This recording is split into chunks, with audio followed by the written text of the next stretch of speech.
You know, it's funny how attached Belfast is to a ship that sank on its maiden voyage and to two yellow gantry cranes, but that's the kind of place it is. Nobody really concerns themselves with the mundane business of what Samson and Goliath actually do. All that matters is they're big and yellow and distinctive. If we're being pedantic, we should say Goliath and Samson, not least because Goliath was built first, but also because that's the order in which they appear if you're viewing them from the front. Construction of Goliath, and that's the crane that's closer to the Sydenham Road and the one that features more heavily in this video, was started in March 1968 and it was ready to roll in July the following year. The world's biggest crane at the time, according to one newspaper report, and the most powerful, according to the Guinness Book of Records, it cost a cool £1 million in contemporary money to build.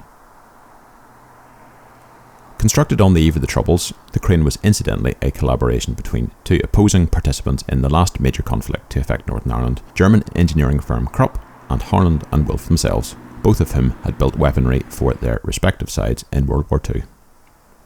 Goliath is actually the name of the design, but it stuck as the name of the crane itself. It was built in stages. Firstly, the front or pier leg, which contains the staircase and the lift for the workers to get to the top, followed by these tubular legs,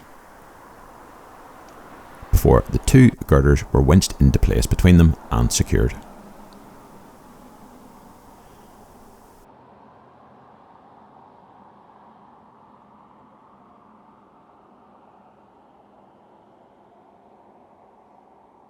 There are two red trolleys that can move back and forth along the length of the crane's girders.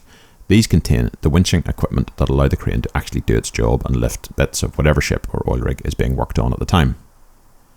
The larger trolley also contains the driver's cab, this bit here on the end of the periscope.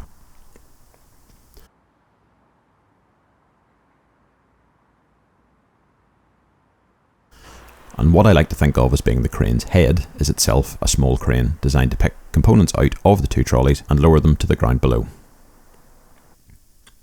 And of course Goliath itself moves as well, along rails the length of the dry dock, and emits a distinctive sound a bit like an air raid siren before it moves. Its 64 wheels are constantly automatically monitored to make sure each end of the crane travels at exactly the same speed, a mighty 1.6 miles an hour maximum. If not, the power is cut until the back legs can be realigned.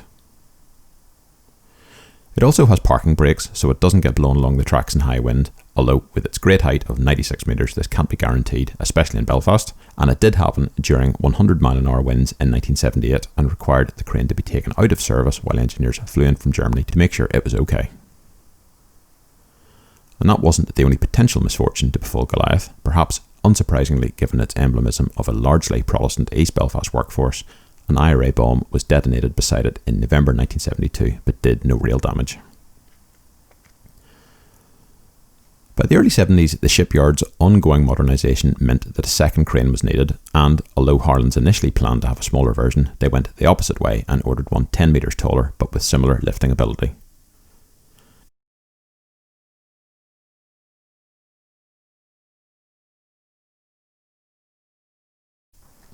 This new one, initially simply known as the second Goliath, was this time built entirely by Krupp without much input from Harland and Wolff and entered service in May 1974. At the time, its commissioning was seen as an investment in the shipyard and in Northern Ireland in general at a difficult time for both. And the nickname Samson came later. It isn't mentioned until as late as 1982. As I said, they're nearly identical, but Samson is taller than Goliath, a discrepancy that's obvious when the two are parked next to each other.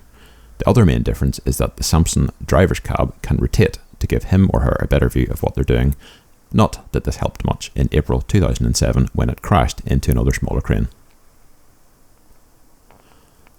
Although they're relatively recent additions and aren't unique, you can find gantry cranes like them all over the world, Samson and Goliath are now irreversibly woven into Belfast's identity. For us, they're so much more than two pieces of machinery. They're icons, and you can even buy little versions of them for your mantelpiece.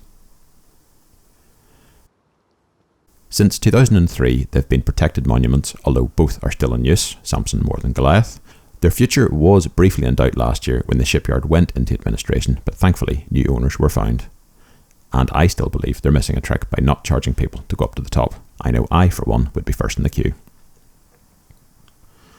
Hope you enjoyed this brief look at two of our city's most famous sons. I told you I'd still have to film something that moves on rails. As ever, if you did enjoy, please like, comment, subscribe, share on Facebook, tell your friends, family and neighbours. Next time, I'll probably go back to a railway station, either disused or operational, but much like the cranes themselves, I'll have to wait and see where the wind blows me. See you then.